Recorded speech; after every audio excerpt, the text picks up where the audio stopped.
Porsena of Claudium, by the 9 gods he swore, that the proud house of Tarquin should suffer wrong no more. By the 9 gods he swore, and he named a trysting day, and bade his messengers ride forth, east and west and south and north, to summon a day of his array.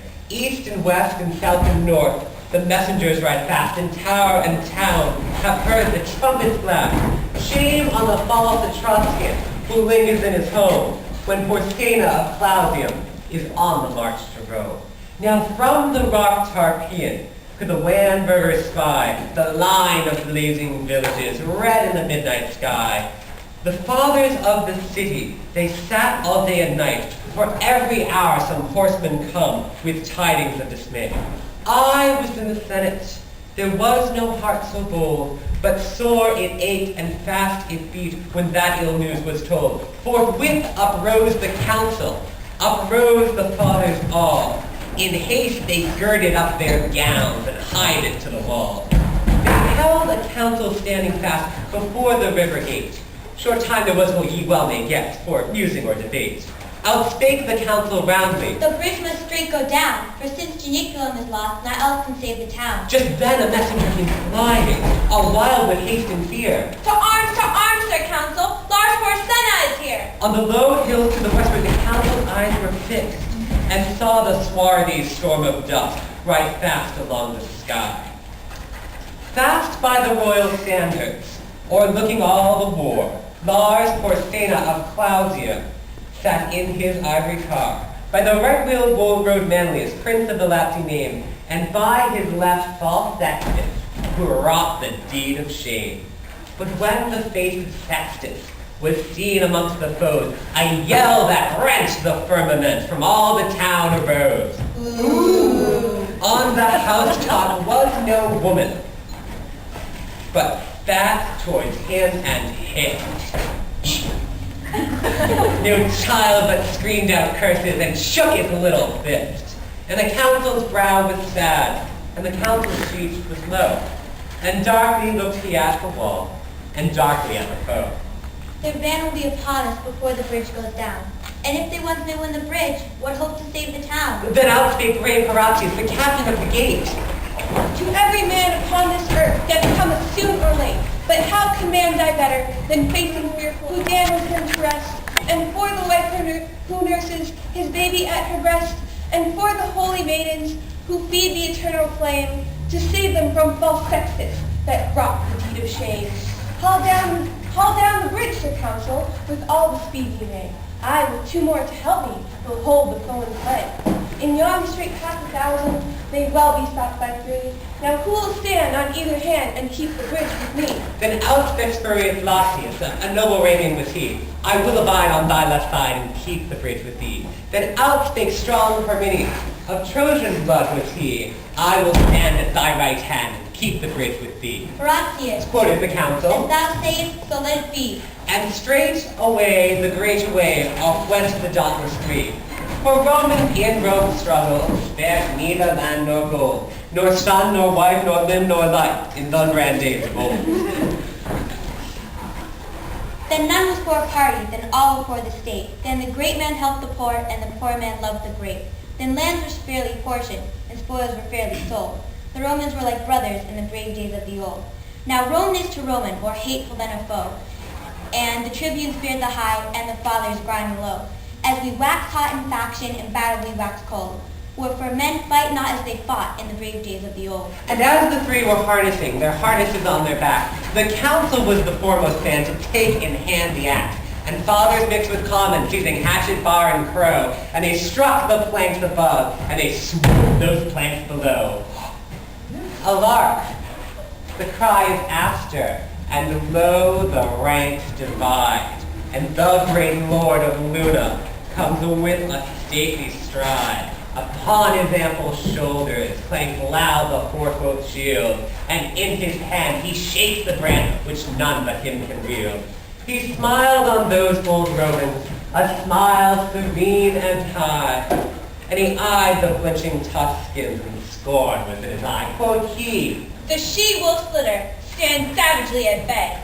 But will ye dare to follow if Astur clears the way? Then whirling up his broad van with both hands to the height, he rushed against Horatius, and he smote with all his might. With shield and blade Horatius right deftly turned the blow. The blow, though turned, came too nigh.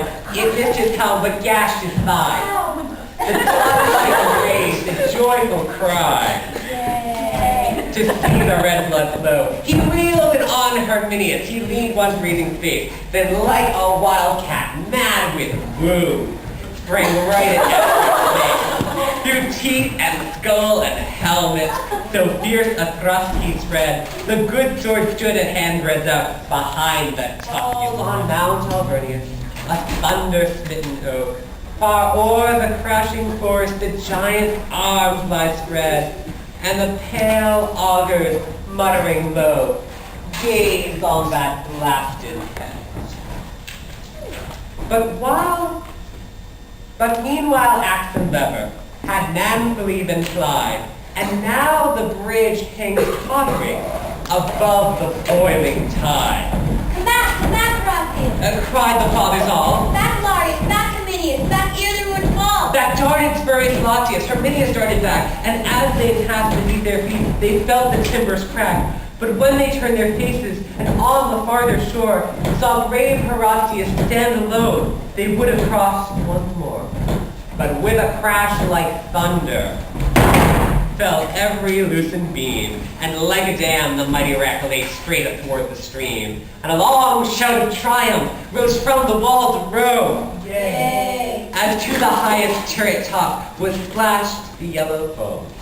And like a horse unbroken, when first he feels the rein, the furious river struggled hard and tossed its tawny mane, and burst the curve and bounding, rejoicing to be free, and whirling down in fierce career, battlements and flank and pier rushed headlong to the sea.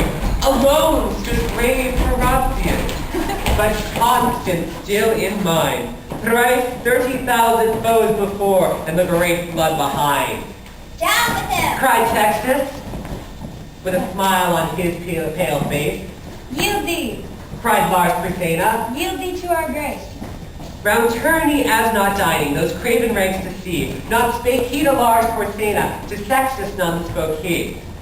But he saw on the Palatinian the white porch of his home, and he spake to the noble river that rolls through the towers of Rome. O Tiber, Father Tiber, to whom the Romans pray, a Roman's life, a Roman's arms, take thou in charge this day. So he spake, and speaking, sheathed the good sword by his side, and with his harness on his back, plunged headlong in the tide. Ne'er I winged swimmer in such an evil case struggled through the raging flood, so safe to its landing space. But his limbs were borne up bravely by the brave heart within, and our good Father Tiber bare bravely up his chin. And now he feels the bottom, now on dry earth he stands, now round him throng the fathers to press his gory hand, and now with shouts and clapping, a noise borne by the joyous crowd, they gave him of the cornland that was the public right, as much as 2 strong oxen could plow for more tonight. And they made a molten image and set it up on high. And there it stands unto this day to witness its life. It stands in the Colosseum, plain for all those to see, Horatius in his harness, hardening on the knee, and written underneath in letters all of gold, how valiantly he kept the bridge in the brave days of old.